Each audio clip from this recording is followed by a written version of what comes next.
23, 24. I don't know. I don't care what the postman says. Just put your pants back on and stay out of the pretzel sticks. Oh, hey there. We're going to do something a little bit different today.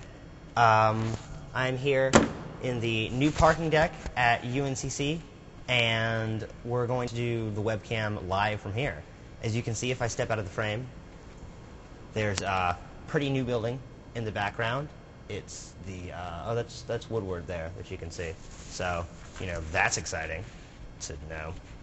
So here I am, live at UNCC, and I'm going to talk about my training. Is probably what's going to be the bulk of this. I went to training, and it was all right. It wasn't the greatest thing ever. The job sounds kind of fun, honestly.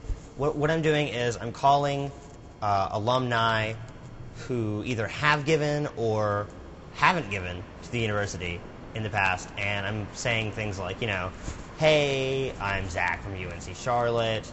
Would you like to make a donation? I have to ask 3 times is the number I have to ask, which is kind of lame. Seems a little pushy to be honest with you, but I mean, that's my job. It's what I got to do, so that's what I'm going to do.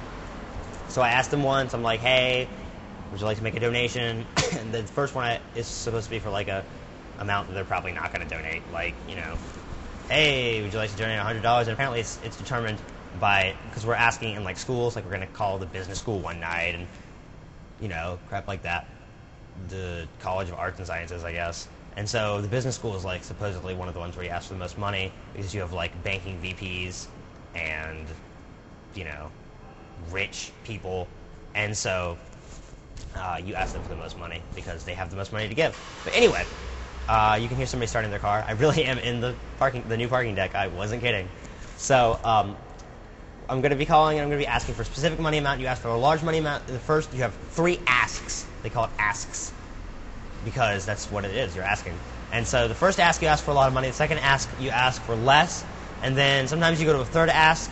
You're supposed to do 3 asks unless they, pledge like the first or second. And the third one is usually more of a quirky one, like, oh, do you want to give $49 because we're the 49ers? Or like, if they graduated in 82, do you want to give $82 or something like that? So it sounds pretty lame. I know, it does sound stupid.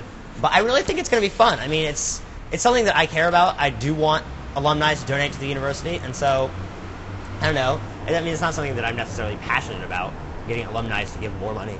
But I think it could be fun. And so, I don't know. I think I'm going to enjoy it. And if not, it doesn't really matter because I've already been hired. So that was training. We pretty much just did general information stuff, nothing fancy or anything. The girl that interviewed me was the one doing the information, and we just, she told us what exact kind of an outline of what we were going to do. She didn't give us any like scripts or anything. Apparently we have scripts.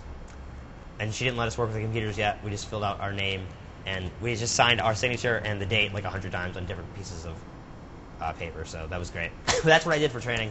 And then earlier today, my mom wanted me to help her out at the school where she works, at Gar Christian. And so I went down there to help her, and what I was doing was they're putting together books from the kids in her class, and so I was in charge of the About the Authors section, which is nice because, I got so much experience doing that when I did the Scratch Marks magazine. So, I was well prepared to ask these kids questions. And so I was supposed to ask them, I think it was like 5 questions, like, what do you want to be when you grow up? And, what's your favorite food?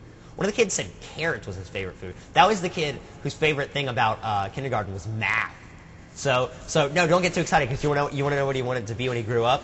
A monster truck driver. So that shows you where math can get you career-wise. But a couple of the kids were pretty interesting. One of them, Bailey was her name, and I had finished doing everything. It didn't take me more than like an hour because there weren't that many kids. I finished doing everything, and I was just about to leave.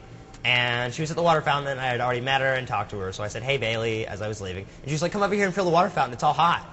So I went over, and sure enough, the water fountain was hot. Like the metal surrounding the fountain part was like hot. And I was like, okay, that's not cool. And so I kept trying to leave, and she wouldn't let me. She kept talking to me about different stuff. Like I'd be like, okay, like I'd have kind of terminated one part of the conversation, and then she'd be like, so what do you think about dinosaurs or something?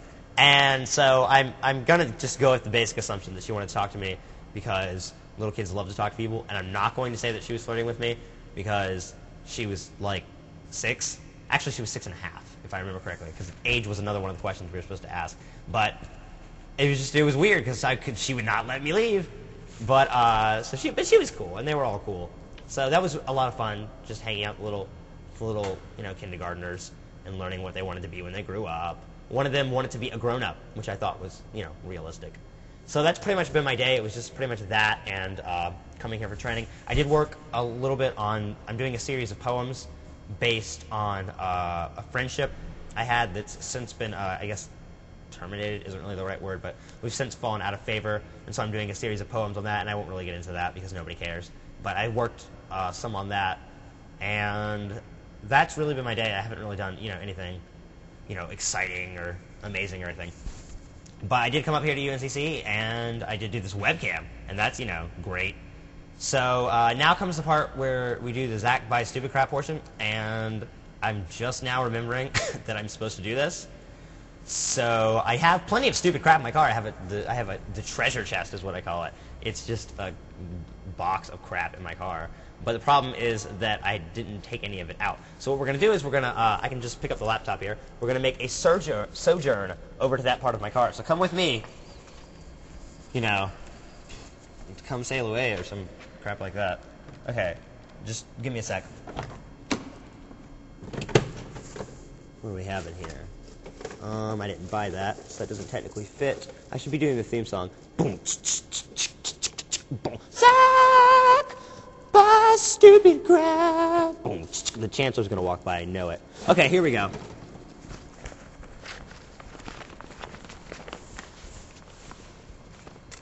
I bought this hat as in hopes I could use it with my alchemist costume, and because it was supposed to come with a robe. And it didn't. It came with a coil of rope and this hat, and I paid like $20 for it. No, I paid like $14 because it was like cheap, but I bought it, and it was a waste of money, and I was screwed. And I thought somebody had stolen, the rest of the stuff, but no, it just lied on the package when it said it came with a little robe. The little person on the package has a little big robe on and everything. So I bought this worthless kind of alchemy-looking hat, and now I look like a retard. No offense to people that are actually mentally disabled. Okay, I'm gonna stop now.